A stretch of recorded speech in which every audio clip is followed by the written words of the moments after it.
Salut à tous, aujourd'hui je suis à Honfleur, dans le plus petit musée de France. Et du monde, restons modestes. Et du monde, restons modestes, le musée Alphonse Allais, avec Jean-Yves. Et Jean-Yves, qu'est-ce qu'on va voir aujourd'hui? Alors Alphonse Allais à Paris crée aussi son petit musée avec 3 pièces uniques mais d'importance, à savoir le crâne de Voltaire enfant, le vrai morceau de la fausse croix du Christ. Ça c'est le vrai morceau de la fausse croix du Christ. Je préfère pas trop toucher, je pense que c'est impressionnant. Et une tasse avec lance à gauche fabriquée spécialement pour un empereur Ming qui était gaucher. Pièce unique. Pièce unique. Et là, par exemple, là on a le clou aussi de la... Alors là c'est le vrai clou de la fausse croix. D'accord. Des pièces vraiment exceptionnelles qu'on va voir ensemble, donc on se retrouve tout à l'heure avec Jean-Yves. Ici ça regorge de pièces incroyables. Alphonse Allais disait, dans la vie, on ne peut compter que sur soi, et c'est déjà pas beaucoup, et je suis bien d'accord avec lui. Et on va voir le musée et découvrir un petit peu Alphonse. Alors on est en haut de marche, on retrouve Jean-Yves. Bonjour. Bonjour, rebonjour. Rebonjour. Alors on accède par ce musée, comme vous l'avez vu, par un escalier qui a très mal tourné. C'est la honte de la famille, mais c'est vrai qu'il faut faire très attention en montant les 2 étages et surtout en les redescendant. Alors c'est des étages qui sont au-dessus d'une pharmacie parce que... Alors on est dans le plus petit musée du monde, au-dessus d'une pharmacie, pourquoi? Alors, quelle surface déjà? 8 mètres carrés. 8 mètres carrés.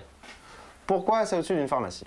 Parce que dans cette pharmacie est né Alphonse Allais en 1854 et son papa y était pharmacien. Il y a même travaillé jusqu'à l'âge de 17 ans. Mais déjà, élève pharmacien ici, il a testé ses premières blagues sur les clients. Il a fait pharmacie, il est arrivé jusqu'au bout, il a fini?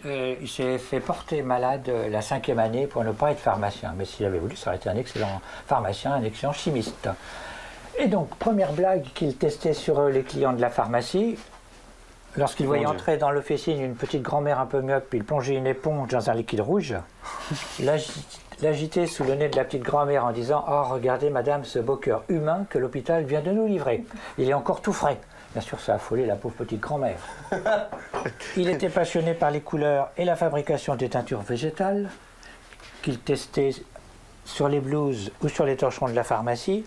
Vous voyez, c'est ce qu'on appelle le coup de blues. Et tous ces produits sont des vrais produits de pharmacie qu'on voit ici? Absolument, c'était des produits qui étaient utilisés par le père d'Alphonse Allais au 19e siècle. Il a été journaliste, chroniqueur, ça a été quoi ça? Journaliste, chroniqueur, tous les jours, ou en principe tous les jours, il devait écrire des chroniques dans des journaux humoristiques, comme par exemple Le Sourire, dont il était le rédacteur en chef. Ça avait beaucoup de succès au 19e siècle? Absolument, c'était la seule distraction. Les gens attendaient tous les matins avec impatience l'apparition du journal. On est à la fin du 19e siècle, c'est l'explosion de l'industrie, les grandes inventions. Il y avait donc matière à faire sourire. Il a connu le succès de son vivant, c'est quelqu'un... Absolument, ouais. Absolument, oui. Il a très bien vécu d'être rédacteur en chef de plusieurs journaux. Au début, évidemment, c'était un peu difficile. Il a connu la vie de bohème, mais très vite, il a eu beaucoup de succès. C'était quoi C'était le calembour, c'était le jeu de mots, c'était l'aphorisme?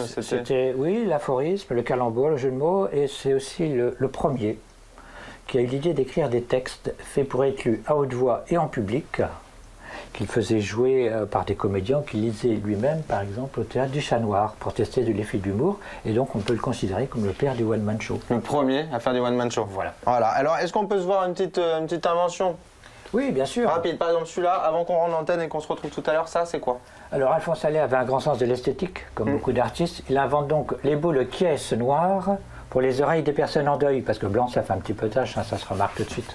Voilà, on va se retrouver tout à l'heure, on a encore plein de choses à voir, et c'est vraiment une très belle idée. Vraiment, très belle idée. Et oui, je suis toujours au musée Alphonse Allais. Jean-Yves, qu'est-ce que c'est cette chose? Un bol, des confettis? Mais que deviennent les vieux confettis? Les confettis qu'en fait-on? Donc j'aime beaucoup cet humour. C'était des phrases comme ça dans les journaux qu'il écrivait. Absolument. C'était des petits aphorismes et on lisait ça le matin. Ouais. Il y avait plus ou moins un long texte? C'était des chroniques, il faisait 1 page, 2 pages. Ah, ça peut être long, quoi. Souvent, il aimait jouer avec son lecteur. Il conduisait le lecteur sur une fausse piste et à la dernière ligne, le lecteur s'apercevait que finalement, il avait été berné. C'était tout à fait le contraire de ce qu'il avait imaginé. C'est génial, je trouve ça génial. Alors, ça a été créé en quelle année, ce musée? Ce musée a été inauguré en juin 1999 par Raymond DeVos, parce que c'était quand même l'humoriste qui, sur scène, présentait une identité remarquable avec les textes d'Alphonse Allais. Raymond DeVos, en voyant le crâne de Voltaire enfant, a improvisé. Il a pensé à Hamlet, bien sûr. Hamlet dit au gardien du musée, « Mais qu'avez-vous fait de la bouteille de gin ?» Le gardien du musée répond, « Je l'ai bu. » Et Hamlet répond forcément, « Oui, mais tout bu, on a tout bu. » On connaît bien Raymond DeVos. Alors, est-ce qu'on peut voir un petit peu ce qu'il y a? Qu'est-ce que c'est ceci? Alors ceci, parce qu'Alphonse Allais, on le sait, buvait beaucoup d'absinthe, hein, et pour ne pas faire preuve d'absinthéisme, il crée la chlysopompe à hydropate, avec un monsieur qui s'appelle Émile Goudot, il n'en a pas fait exprès. Hein. La chlysopompe à hydropate, c'est tout simplement une pompe pour rendre impure l'eau potable. Impure l'eau potable. Absolument. Comme ça, il peut boire plus d'absinthe. Absolument. Voilà, l'idée c'est ça. L'idée, c'est ça. Et alors là, on a une belle collection de timbres, c'est bien ça les timbres, c'est classique là pour le coup. Oui, alors Alphonse Allais, toujours pensant à un usage pharmaceutique, avait créé les timbres imprégnés de solutions, dont la gomme était imprégnée de solutions balsamiques, antitussifs, laxatifs, etc., pour permettre aux fonctionnaires de se soigner toute la journée en léchant les timbres. Ah, c'est bien, c'est pratique, ça. Bon. Et sinon, on avait quoi d'autre? C'est incroyable, je trouve ça incroyable cet endroit. Il y a tellement de choses, L'amidon bleu, blanc, rouge. L'amidon bleu, blanc, rouge, qu'est-ce que c'est? Pour dire les drapeaux français, les 14 juillet sans vent, parce que sinon il prend lamentablement le long de son mât. Alors, je peux? Oui, bien sûr. Alors celui-là? Ça, on l'a déjà dit, je crois. Oui, mais je l'adore celui-là. Ah bon? Ça, c'est les petites boulettes de miel et de bismuth pour constiper les mouches et les empêcher de faire au plafond. Parce qu'il n'aimait pas ça quand... Il était très sensible, hein, il souffrait beaucoup, il avait une grande sensibilité, et donc il ne voulait pas, par exemple, voir battre le beurre, frapper les bouteilles de champagne. Ah, il n'aimait pas ça. Et les petites crottes de mouches... Tuer les mouches, ça ah oui, il voulait pas les tuer, oui. Donc, plutôt que de les tuer, il les constipait pour les empêcher de faire des salissures au plafond. Donc il avait pensé à constiper les mouches.